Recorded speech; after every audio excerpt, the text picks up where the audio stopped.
Welcome back to BrisketMedic, guys. Today we've picked up a new grill. Yeah, I know we're living in a camper and we've got 1, 2, 3, 4, 5 grills and a griddle. Don't judge me. It's what I do, and apparently y'all like it because you keep liking, subscribing, and watching. Picked up a new Masterbuilt. This is the portable gravity feed charcoal grill, and it's just like its big brother, the 1050, back behind it. However, this one does operate on battery or shore power or plug-in power, so that's pretty awesome. So today we're going to do a burn-in and we're going to do a biscuit test on it and see how we like it. This is a pretty neat little setup.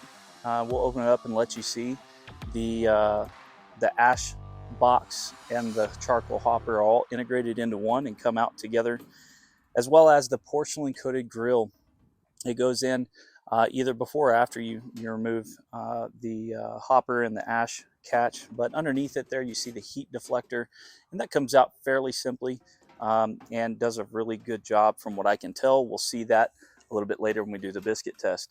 And then underneath that it has a guard for the grease dripping, and the grease tray is on the back side.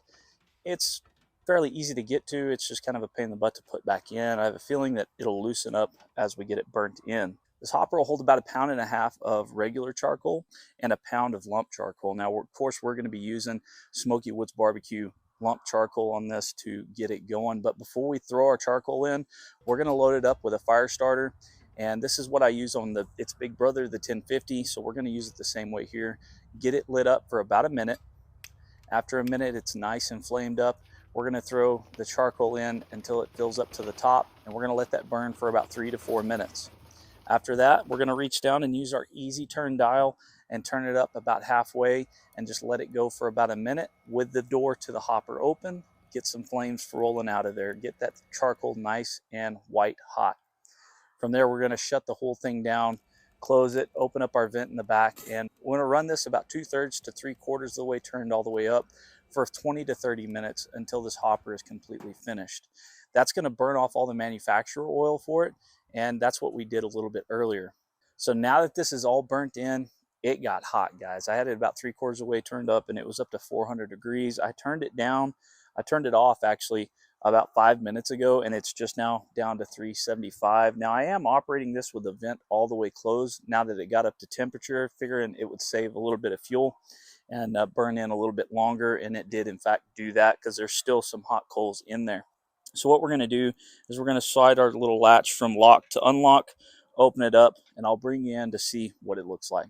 All right, so you can see there's some ash buildup all the way around it. We're just going to do a quick wipe down, make sure there's no residual grease. We don't want to do this while it's still 400 degrees, but it's dropping down and the fire is dying down in there. So I'm going to just do a quick wipe down over everything, make sure there's no, like I said, that residual manufacturing oil, and get some of those ashes off. Let the wind kind of take that away. This being porcelain, we're not too worried about having to get it seasoned, but we are still going to wipe it down. You see there's some dirtiness there. We still want to get it all wiped down because that manufacturing oil or that assembly oil, whatever they use, does get on there. And we want to make sure that we get this grate out. It's nice and hot. Use your paper towel, fold it over a few times for that. Now I will say this little cart that it comes on, it takes a little bit of learning to get used to it. It is user friendly once you get used to it, but it's not beginners friendly, and I don't read manuals very well.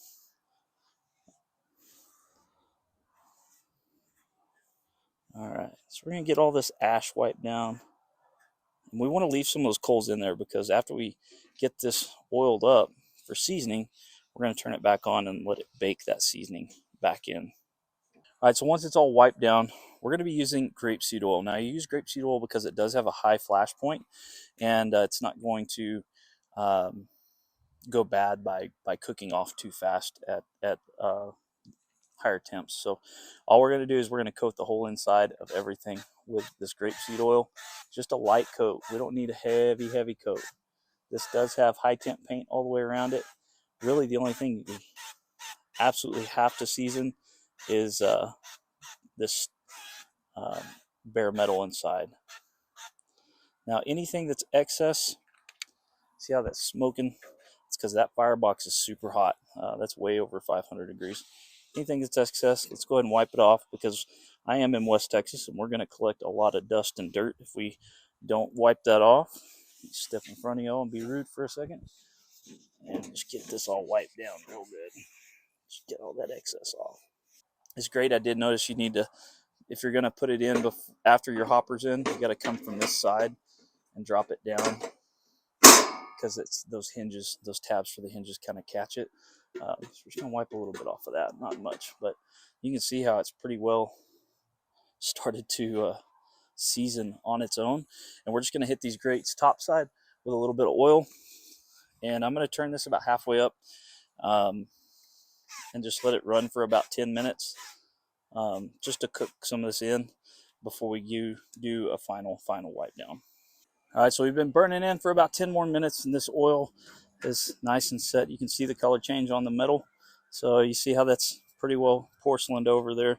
That's very good. So we're just going to wipe some of this excess down, and we're going to start our biscuit test. Now, I'm going to have to play with this a little bit to see what settings are going to get it to the right temperature, because I don't want to overcook all these biscuits. We're going to let that sit for just a few minutes, and I may have to add some more charcoal to it. So to cook these biscuits, these are just HEB's jumbo flaky butter flavored biscuits, the best biscuits in the world, and they're also only $1.87.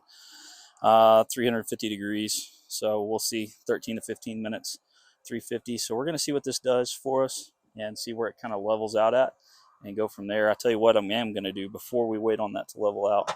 Let's go ahead and put some charcoal in it, because that will make a difference on what that setting does. I don't know that this is going to be a real precise grill, but we'll see how it does. That's all right. Let's let that settle down, and we'll see where we need to be at. All right, so you can see it's just a hair over 350. We did have to turn it down just a little bit and close off that back baffle, but we're sitting right around where we want. We're going to be checking on this a little faster than normal just to make sure. In fact, I think I'm going to turn it down a little bit more just to be safe. I don't want to burn these just right off the bat. Look how well that has burned in. It looks good. Nice and seasoned. That's the best way to start off before you do any cooking on a grill, is make sure you season it up very nicely. Let's get these open. This is the best part of opening any kind of biscuits. Boom. Busting them biscuits. You know what I mean. Okay, let's get these laid out. We're going to lay, there's 8 of these, so we're going to lay them out fairly even on here. I'm just going to look for the hot spots. And 8 is going to cover this grill, I think, perfectly. There's not going to be very many non-covered areas on this thing. Man, these are somebody got lazy stuff in these biscuits. I have a feeling these are going to cook really quickly. Look how it's like monkey bread in there instead of biscuits. It's crazy.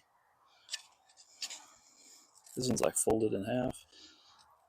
Dang, HEB, do better than that. Brag on you too much for you to be making me look like this.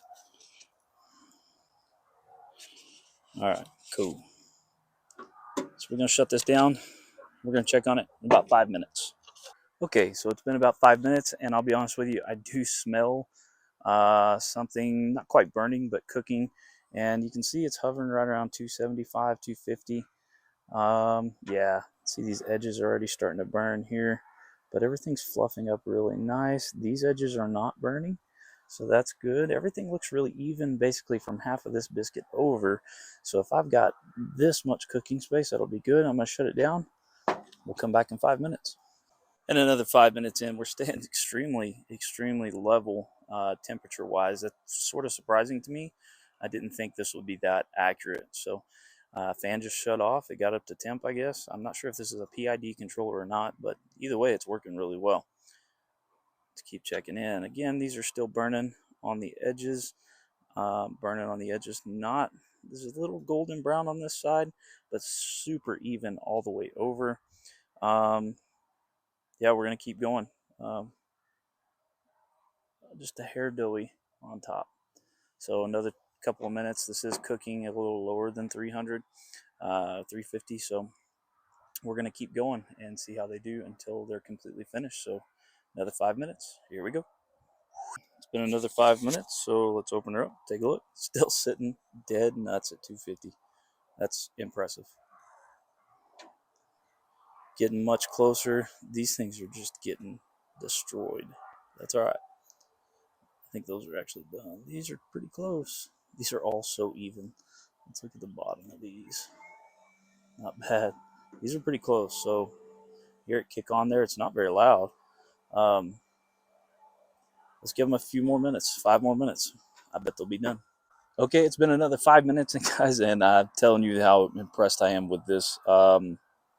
It has not moved from that temp. That's very impressive. Masterbuilt, you did an amazing job with this little smoker. These are done, and so let's take a look at them. The first two, I'll tell you right now, the front and the back look even. So let's see underneath. Fairly even. The back may have gotten a little more charred than the front, but that makes sense because the heat is coming from right here. So first one in the back, let's see it.